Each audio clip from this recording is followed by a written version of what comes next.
Fala pessoal, tudo bem? Vocês me pediram aí um exemplo de uma atividade para fazer com um grupo, numa palestra sobre Scrum, sobre Ágil. Aí preparei aqui rapidinho uns slides e um vídeo para explicar para vocês a dinâmica que pode ser usada nessa palestra, tá? Então só rapidinho algumas coisas aqui. Em cada slide tem aqui no campo comentário o que vocês precisam fazer antes ou durante a atividade, tá? É mais um roteiro do que fazer. Mas basicamente que são 8 slides. Você pode usar numa palestra aí gastando uns 25 a 30 minutos, fazendo o pessoal praticar um pouquinho do ágil, um pouquinho do Scrum nessa palestra para ficar algo mais dinâmico, tá? Então eu vou apresentar aqui para vocês. Esse slide vocês podem mudar e personalizar, né? Mas basicamente nesse primeiro slide aqui você mostra todo o Scrum, né? Para o público.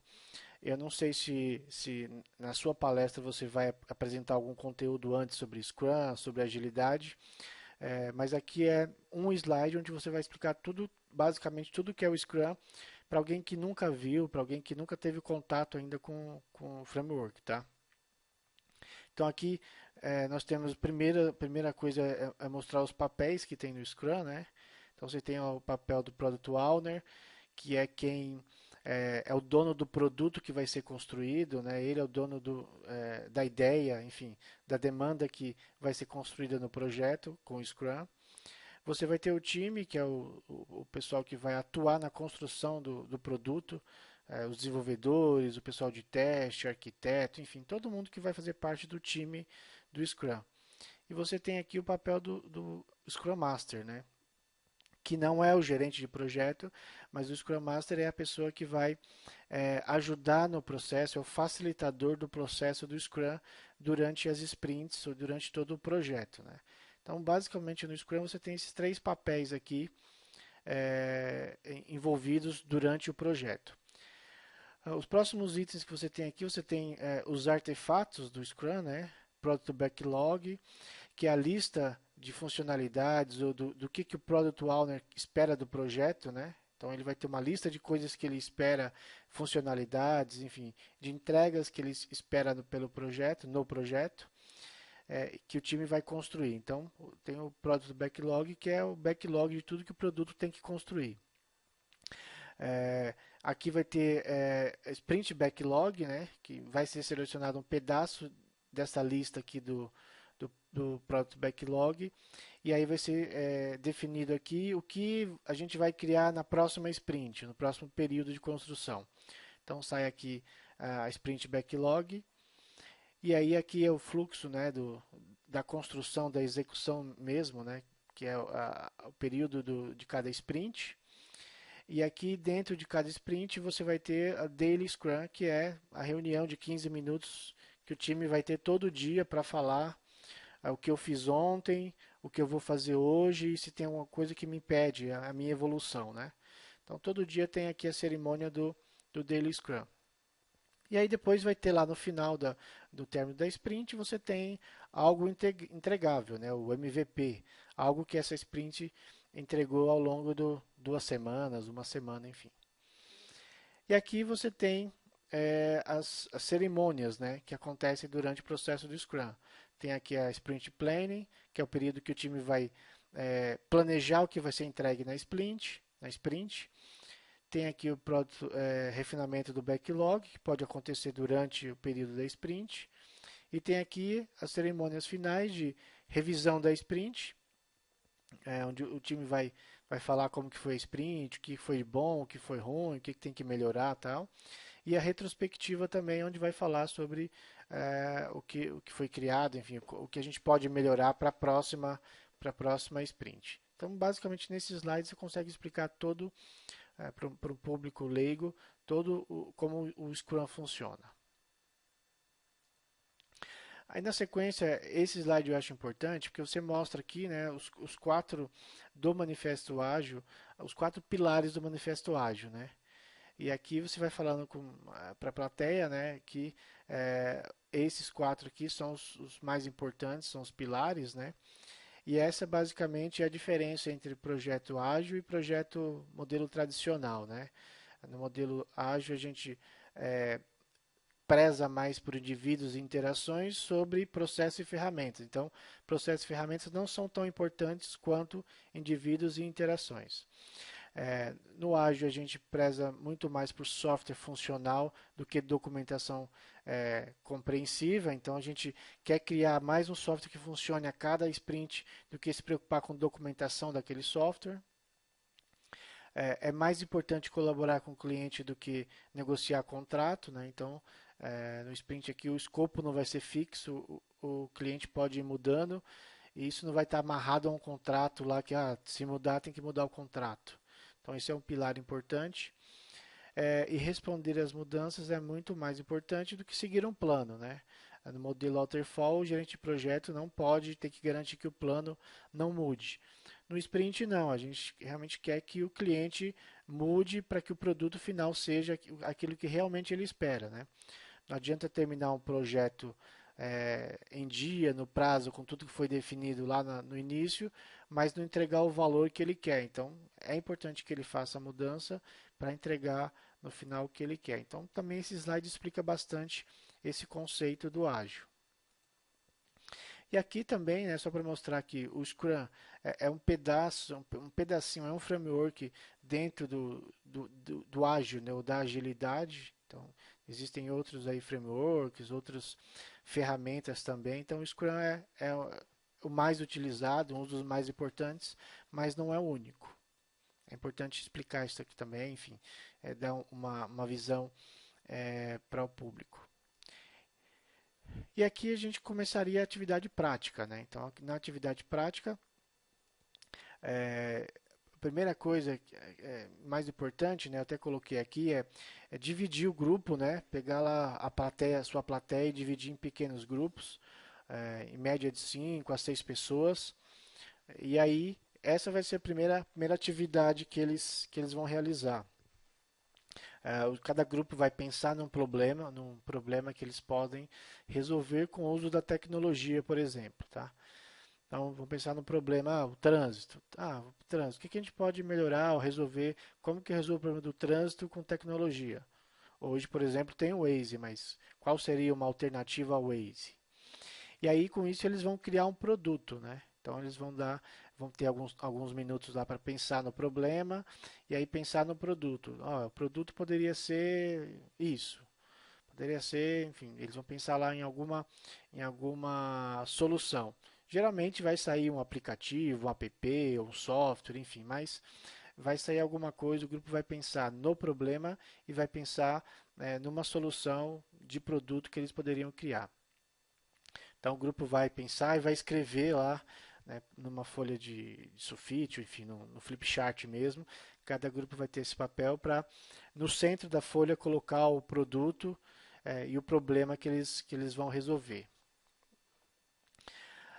O segundo passo, né, seria detalhar algumas funcionalidades desse produto. Então, eles pensaram lá que vão criar um aplicativo, por exemplo, como o Waze ou como o aplicativo dos bancos que tem aí para solucionar o problema. Ok. Então, que funcionalidade esse produto vai ter? O produto vai ter recurso de áudio, eu vou poder acessar, enfim, falar alguma coisa via voz. O recurso vai ter uma funcionalidade, esse software, que eu vou acionar através de um ícone, ou ele vai ter um recurso eu posso chamar algum amigo meu para usar também esse recurso. Então eles vão pensar em algumas funcionalidades que esse produto vai ter, né? Como que o produto vai funcionar, que aplicações esse produto vai ter. Geralmente o pessoal puxa linhas, né, a partir do centro que está o nome do produto, puxa algumas linhas e vão escrevendo as funcionalidades. Vai ser isso, aquilo. Então no final você vai ter um desenho no centro e várias linhas com as funcionalidades que eles estão definindo. Depois disso, né, eles vão pegar uma ou duas funcionalidades, depende do tempo que você tem, que eles definiram, e vão escrever quem seria a persona ou a pessoa, né, que vai utilizar esse aplicativo, enfim, essa funcionalidade. Então vamos supor que eles pensaram no produto que que é para um aposentado não precisar ir mais no banco, por exemplo, né?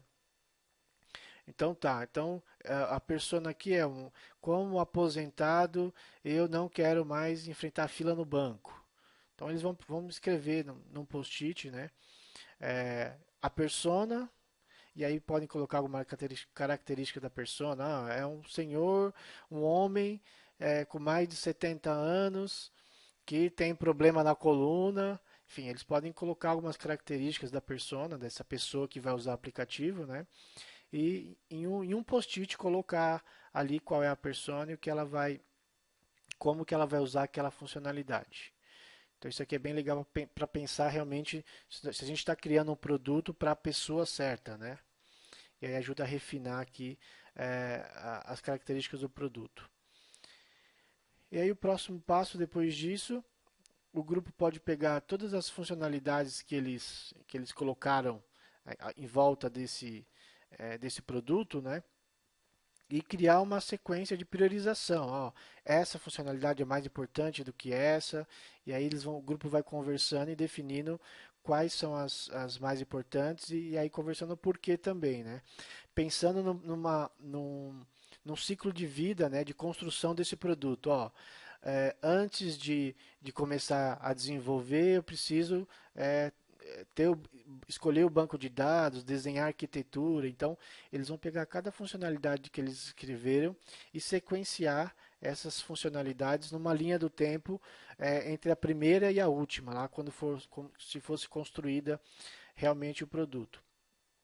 E aí, se tiver tempo, né, se tiver tempo ainda da apresentação, o grupo poderia também, para cada funcionalidade que eles escolheram, que eles definiram, colocar qual é a complexidade ou qual é o tamanho de cada uma delas, né? Então, pegar duas funcionalidades e comparar. Ó, essa aqui é maior do que essa, porque essa aqui depende de desenvolvimento. Essa aqui não, essa aqui é só um layout. Então, o grupo poderia usar aí a sequência de Fibonacci, né? Para dar um tamanho para cada uma dessas histórias ou dessas funcionalidades que o grupo definiu.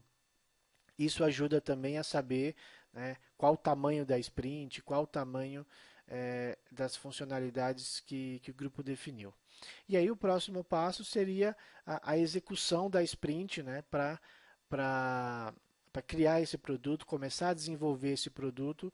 Só que aí a atividade termina por aqui, né? Porque aí o grupo não vai, nessa sua palestra, desenvolver nada, mas eles já teriam aí definido o produto, teriam um roadmap de prioridade do produto, do backlog do Product Owner, e aí já teriam também até o tamanho de cada uma das histórias, vamos dizer assim, ou funcionalidades, né?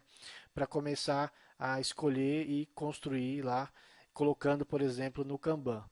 Então é legal se cada grupo que vocês separaram puder colar na parede, né, na parede aí do ambiente da palestra, a sua folha ou flip chart que eles fizeram na atividade, e aí você vai ver que vai ter vários projetos, né, que poderiam começar, e isso na empresa é como se fossem várias sprints, né? Vários times de projeto que iniciariam seus projetos e aí poderiam ser dependentes um do outro ou projetos individuais também. Tá bom? Então espero que essa sugestão de atividade funcione, que seja legal para vocês. Se tiverem mais alguma dúvida, tem meu e-mail, meu telefone aí, se quiserem ligar para falar.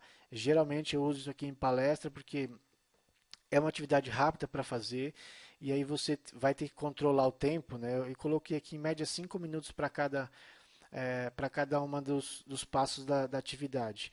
Mas dependendo da quantidade de grupos, você pode dar um pouco mais de tempo, mas é importante que o time aprenda realmente já, ou tenha a noção do tempo para concluir a tarefa dentro do tempo, né? Isso já também é uma das coisas que no modelo de agilidade é importante, cumprir o que a gente definiu dentro dos tempos acordados. Tá bom? É isso, espero que possa ajudar vocês aí. Depois dar um feedback sobre como que foi a atividade. Tá bom? Obrigado.